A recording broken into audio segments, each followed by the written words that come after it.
sejarah ruatan sendiri itu sudah turun-temurun sejak zaman dahulu, bahkan pada zaman kepercayaan animisme, dinamisme, hingga peradaban Hindu-Buddha, hingga diteruskan dengan peradaban Islam. Ini dikembangkan oleh juga para wali, ya, terutama wali-wali yang masih menggunakan tata cara Jawa atau tata cara tradisi dalam penyebaran agamanya. Contohnya adalah Sunan Kalijogo dan lain sebagainya. Sunan Muria itu termasuk orang-orang yang mengembangkan tradisi dulu yang diadopsi, digabungkan dengan tradisi Islam pada masa itu.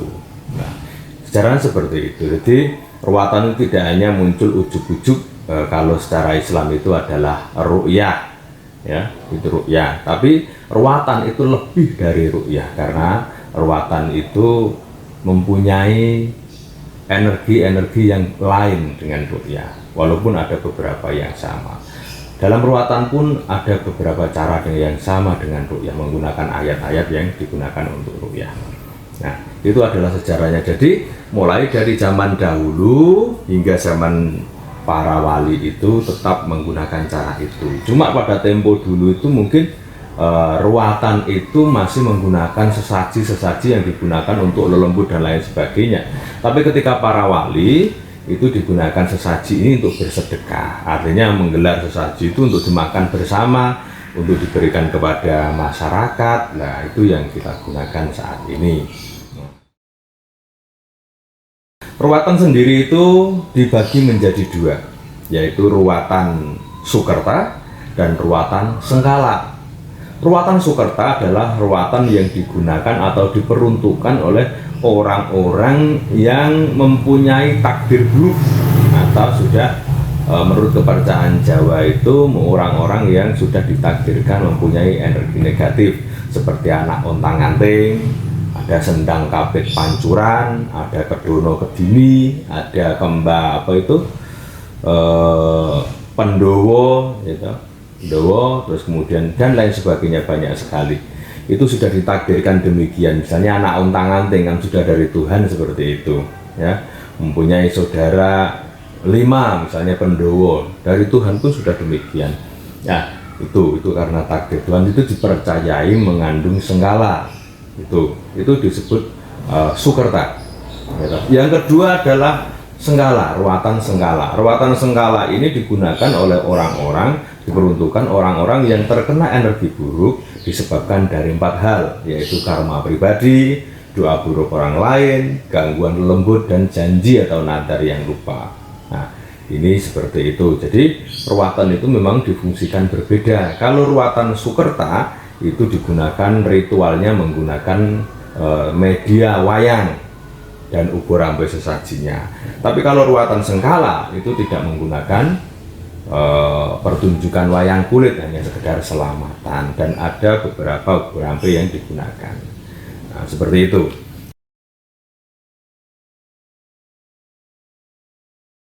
Yang pertama dari orang tua, karena orang tua itu adalah seorang dalang, dan seorang dalang yang dijuluki sebagai dalang ruat, artinya beliau itu bisa meruat. Menurut kepercayaan Jawa adalah orang yang bisa meruat adalah keturunan dalang ruat, maka boleh meruat, tapi tentunya dengan syarat-syarat tertentu. Selain dari ayah, itu mendapatkan ilmu ruatan dari berbagai macam guru atau berbagai guru. Ya, ada ruatan secara kejawen ada, dan ruatan yang secara Islami ada. Dan di sini di saya sendiri ruatan kita gabungkan antara kejawen dan Islami sesuai dengan koridor-koridor yang berlaku. Ini yang digunakan. Mengapa harus dilakukan ruatan?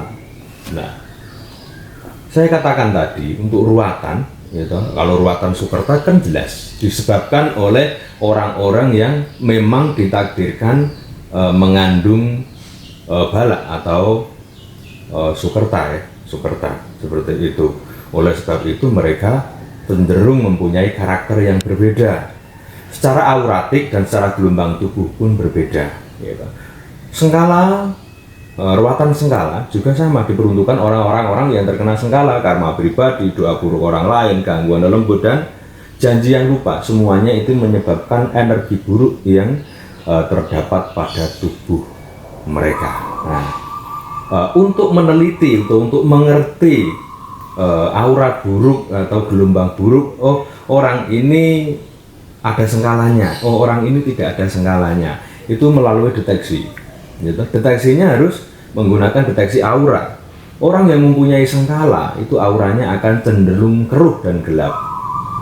Kemudian tidak seimbang atau tidak apa ya namanya, tidak normal. Artinya kegelapannya itu tidak normal. Jadi berbeda. Gitu. Kemudian secara gelombang, orang-orang yang mengandung sengkala ini mempunyai gelombang tubuh yang panas. Gelombang artinya tubuh manusia itu mengandung aura dan gelombang. Ya, kita bisa deteksi manakala tangan kita satukan seperti ini, maka ada gelombang di sana. Ya, ada gelombang seperti ini, ada semacam gerakan.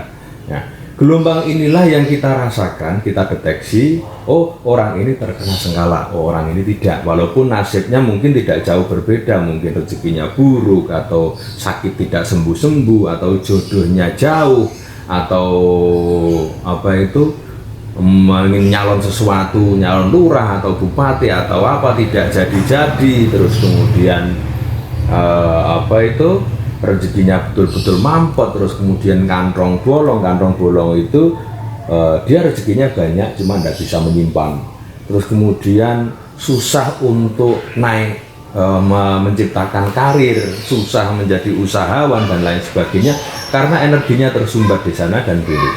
Nah, oleh sebab itu ruatan itu fungsinya adalah untuk membersihkan energi tersebut hingga menjadi netral, sehingga seseorang itu bisa hidup secara normal.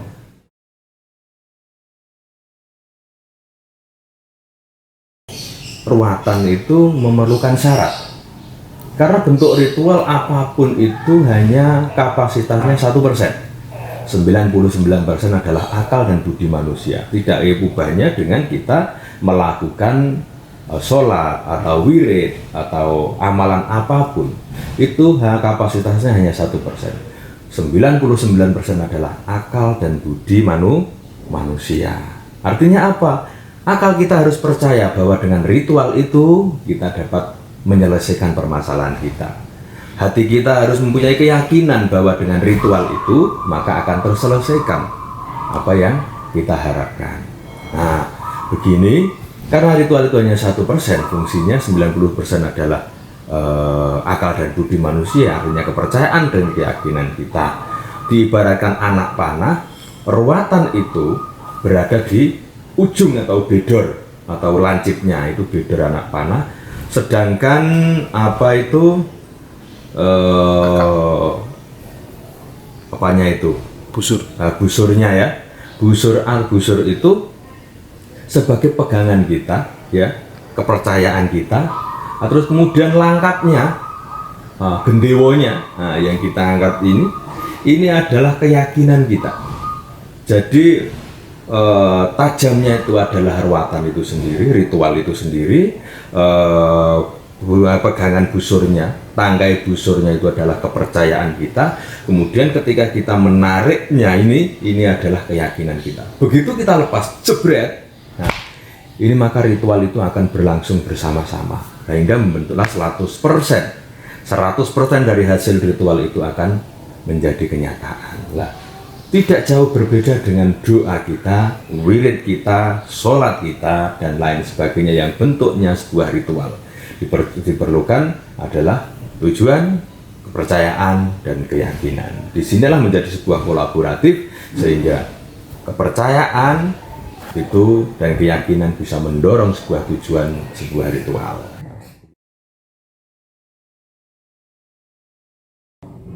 Bagi seseorang awam, mungkin akan bertanya-tanya bagaimana sih melakukan ruatan? Bagaimana sih kita mengetahui bahwa di dalam diri kita itu ada energi buruk yang harus dilepaskan?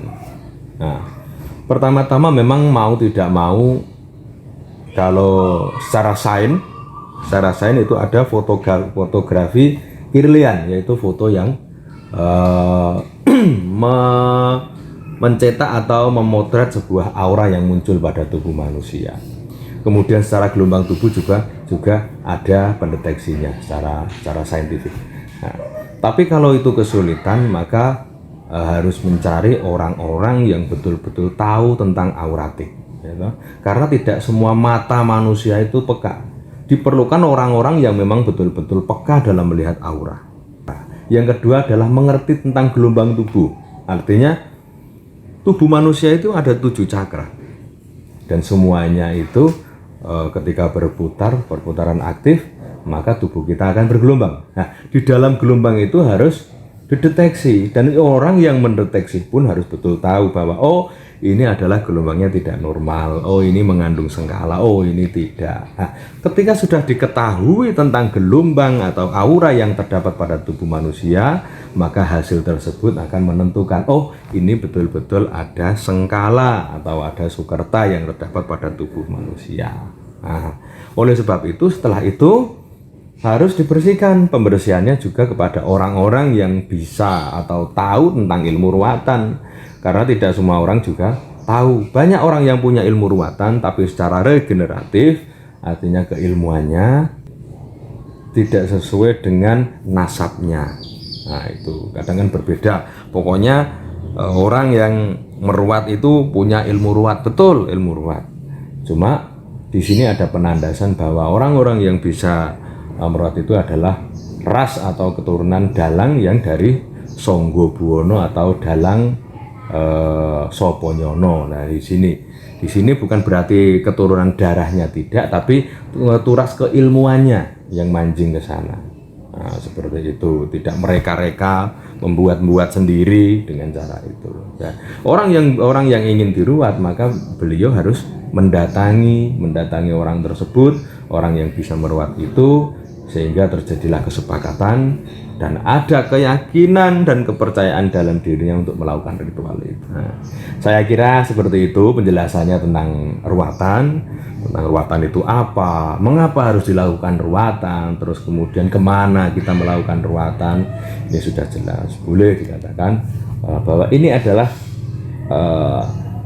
ilmu, sebuah cara adat, ya, cara orang-orang Jawa untuk melepaskan diri dari pengaruh buruk atau energi buruk yang disebut sengkala atau sukerta yang terdapat pada tubuh manusia. Ini adalah sebagai ikhtiar agar hidup kita menjadi lebih baik, jauh dari bala dan dekat dengan keberuntungan.